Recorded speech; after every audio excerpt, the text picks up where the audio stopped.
I'm Erin Broderick, and today we are going to talk about New York State School Age Accreditation. What is accreditation? Program accreditation is the ultimate indication of program quality. It also provides after-school professionals with performance indicators, benchmarks of quality to guide program planning, implementation, and evaluation. The accreditation standards are of a higher quality than the New York State SAC regulations. It's based on collective knowledge of the field, research proven, innovative, and promising practices. And the standards are aligned with many other tools, including the QSA, YPQA, and the SACRS tool.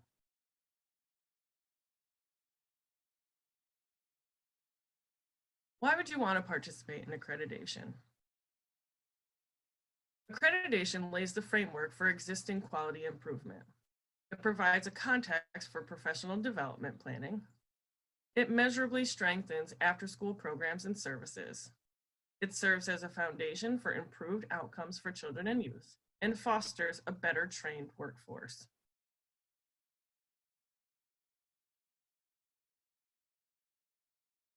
You're probably watching this video because you're interested in going through the process. So what are the expectations? It is going to be expected that your team works as a team. You're going to have to try new things. You're going to have to be accepting of change. You will raise the bar. There will be monthly meetings that are specific to your site. You'll be required to fill out the entire self-study tool. All staff will have to participate in staff meetings led by the coach. And you should not have to do anything outside of work hours.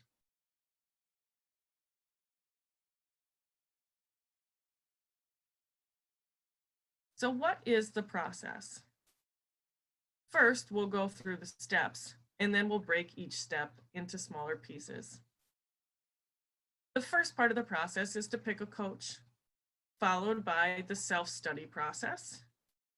We'll work on developing action plans, compile all of your documentation, submit the application and fees, and then go through the endorsement visit. First, we'll talk about how to pick an accreditation coach.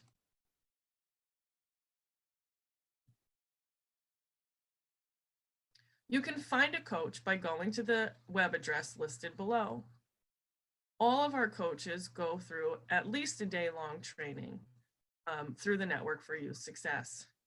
If you're interested in becoming a coach to coach your own program or other programs, you can contact Erin. My contact information will be at the end of this presentation. So what is the role of the coach? Your coach will fill out the self-study tool. They will work closely with the leadership. When they're observing your program, they'll model expectations. They will help to facilitate staff meetings. They will help the leads come up with manageable timelines. They will help the leads with the paperwork. They will help to create an action plan with all of the staff. And they will make sure that you are prepared for your final endorsement visit.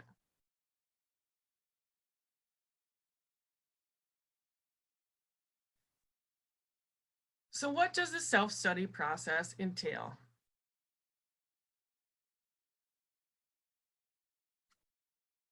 New York State Accreditation has 26 quality standards and 6 foundation areas. The standards are defined by observable program performance indicators. These are all listed in the self-study tool. Any non-observable or administrative standards are determined by the pre-visit and on-site documentation review, which we'll talk about later.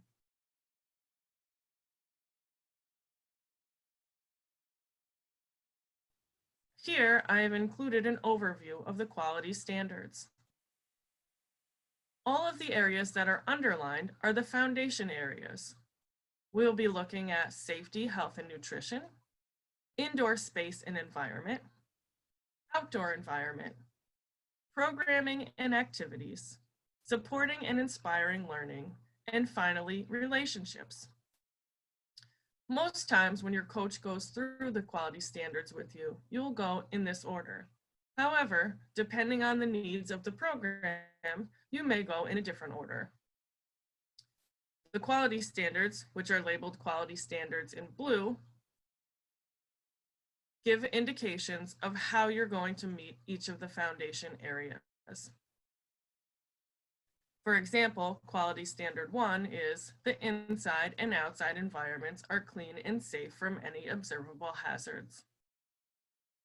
Quality standard 25 is that staff members work well together to meet the needs of participants. So again, the quality standards are listed in blue on this sheet, and the foundation areas are listed in black.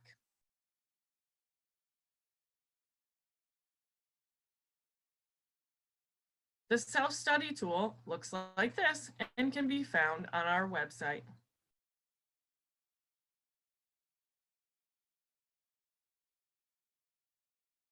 The self-study process is a detailed examination of program. It helps to engage stakeholders. It helps you to rate each standard between a 0, which is unmet, 1, partially met, and 2, met.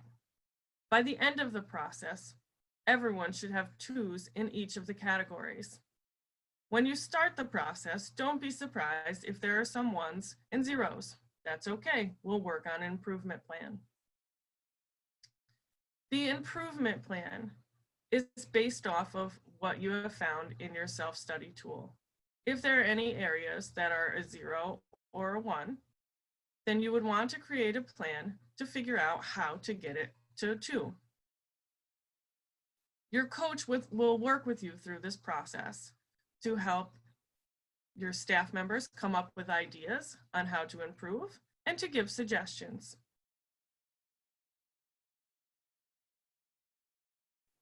Your coach will also observe in the program at least 4 times.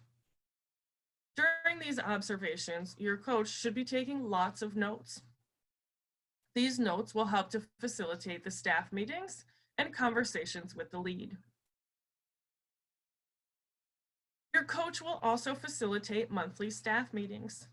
These meetings typically last 1 to 1.5 hours and are usually right before program or right after. During these meetings, you'll go through the self-study tool. You will take a look at your scores. You will celebrate what is being done well and talk about how you got there. You will also discuss the areas for improvement and come up with strategies to improve. Your areas for improvement and your strategies will be listed on your program improvement plan. So who has to fill out the tool? Everyone involved in the process fills out the tool. Anyone that's working in your program fills out the tool. You're going to rate the tool from a 0 to 2. As I mentioned before, when you start the process, not all will be 2s. You must be honest. This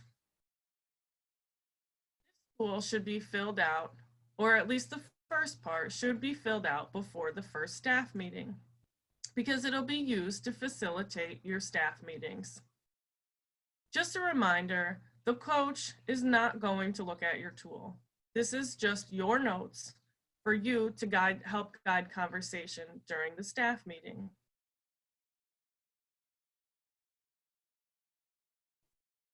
Let's take a look at the parts of the tool. In the black bar at the top, we have the foundation area. As you can see on this one, the foundation area is safety, health, and nutrition. In each of the black bars, it also gives you an overview of the foundation area. For this one, it says a quality program promotes the safety, health, and nutrition of all participants. All of the standards in this foundation area will relate back to safety, health, and nutrition. The next is the gray bar. This is the quality standard. For this one, the quality standard is the inside and outside environments are clean and safe from any observable hazards.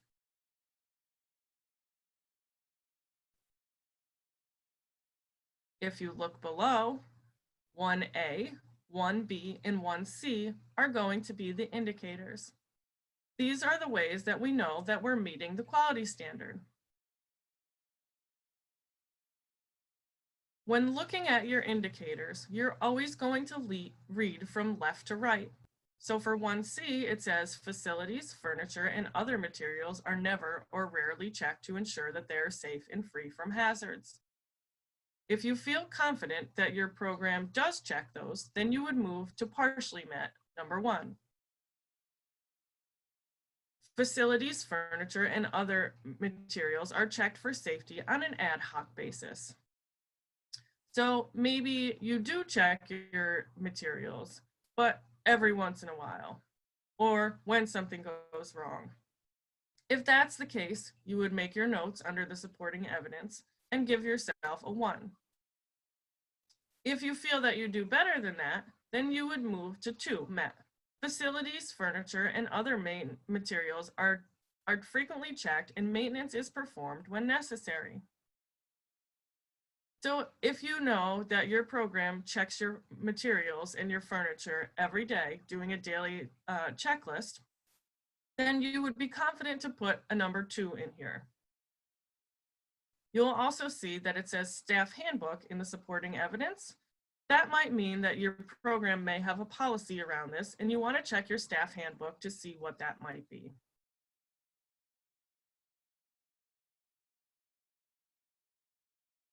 So across the top, 0, unmet, 1, partially met, and 2, met.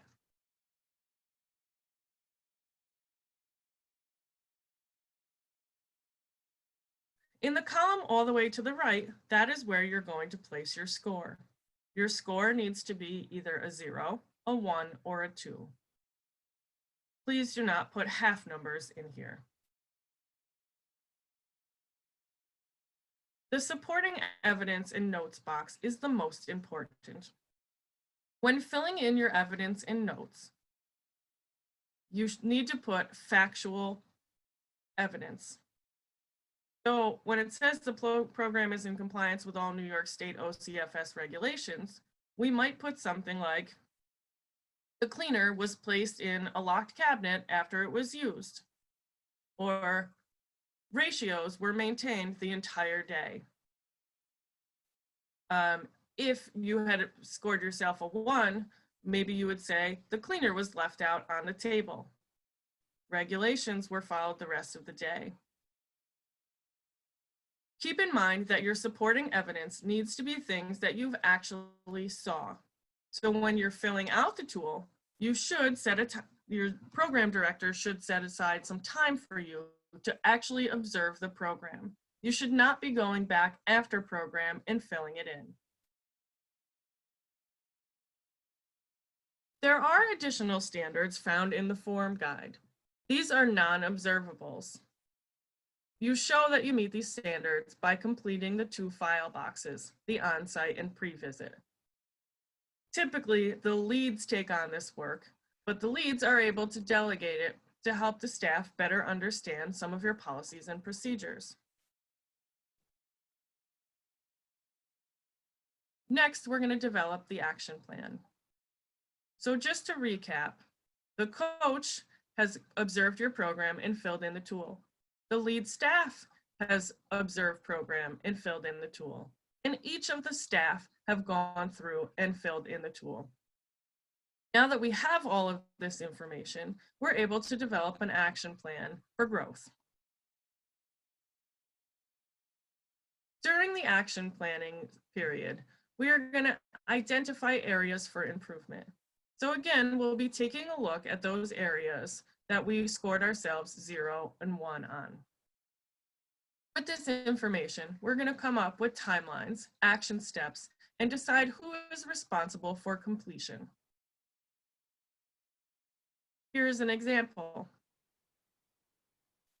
So 11B is the standard. Participants are provided with a wide variety of activities from which to choose. This particular program may have been struggling with this. They may not have been planning at all. So what we came up with were steps to complete this, steps to make sure that standard 11B would be met. Some of the steps would be to assign staff planning days, ensure that staff have materials to plan, things like planning sheets and planning calendars, set deadlines for when plans need to be completed, discuss what centers look like, post the activity schedule, staff to prepare activities prior to children arriving. This particular program had to also rearrange the tables in their cafeteria to ensure that they could set up centers. They were looking to label all of their centers and also put books out in a neat and organized way. Under the person, the site director was to delegate each of these things to some of the staff. If you look across from number 1 in the time frame, we were looking to start planning by December. And then if you look below, we were looking to start some of the other things earlier in November. Under materials and resources, it turns out the program already had the planning sheets and the planning calendars. The person at the desk needed to just make sure that they had the information that they need during planning time. And feel free to take a look at 4D, the standard, the steps to complete, the person, the time frame, and the materials.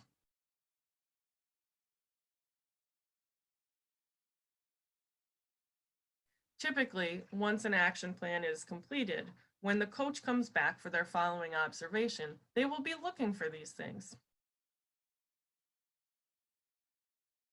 The next part of the process is to compile all of the documentation. As I had mentioned before, there is a pre-visit and on-site paperwork. This can be found in the forms guide. If you don't have it printed already, it can be found at the link here.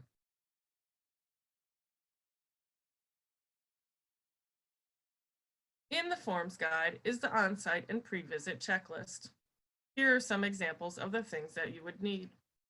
For on-site, you're going to locate program participant files.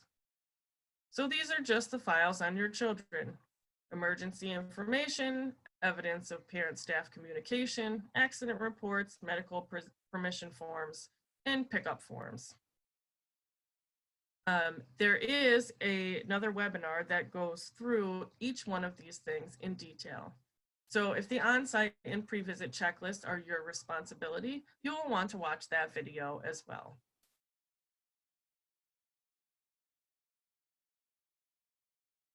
The next part of the process is to submit the application and fees. You will want to make sure that your coach has all of your documentation prior to the May 1st deadline. All paperwork must be received by the network by May 1st, and your coach is going to need time to review it. Your coach will give you a timeline as to when they would like it, so they have enough time to review. Checks should be made out to the network for your success. If you're unsure of the fee structure, you can look at our website. The video that I had mentioned earlier on preparing the file boxes can be found at the link below.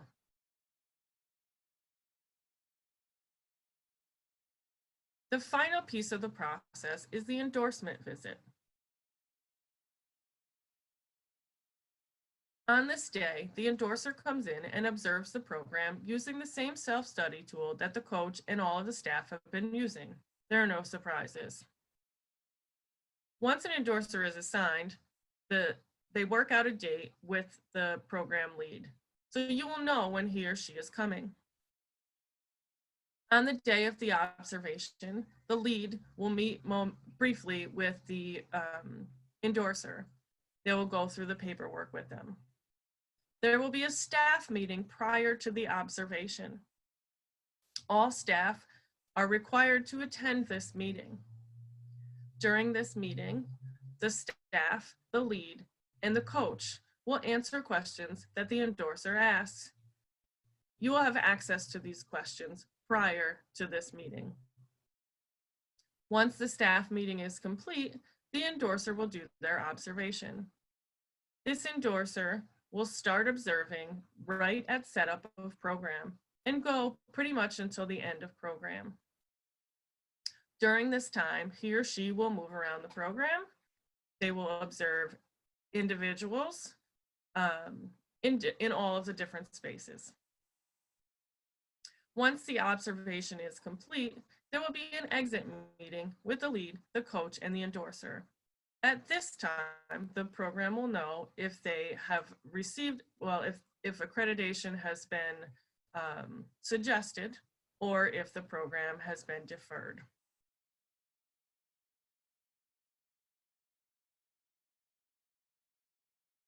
Just to recap, during the staff meeting prior to the observation, all staff, coach, and the endorser are required to attend. The endorser will ask questions such as, what did you learn from this process? During the observation, they will observe from setup to cleanup.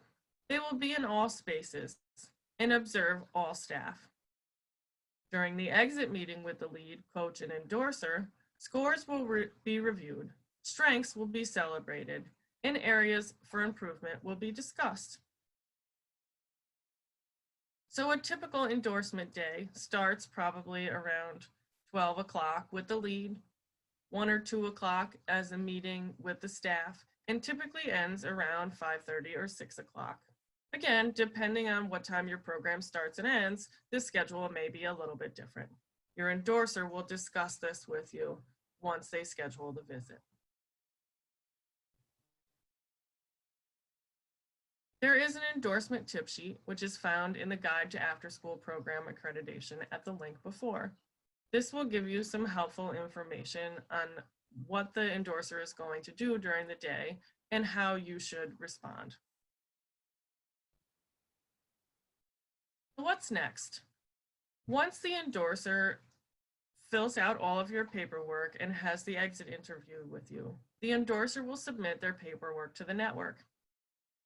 A review panel of at least 2 people will review it. If all of the paperwork is in order, if there is enough supporting documentation, a certificate or a deferral letter will be supplied to the program within 45 days. If you should be deferred, you have 3 months, excluding the summer months, to reapply. Accreditation is good for 4 years. So on the 3rd year, you would want to start the process of coaching over again. During the 4 years, you're required to submit an annual interim report. This report can also be found on our website and should only take a few minutes to fill out.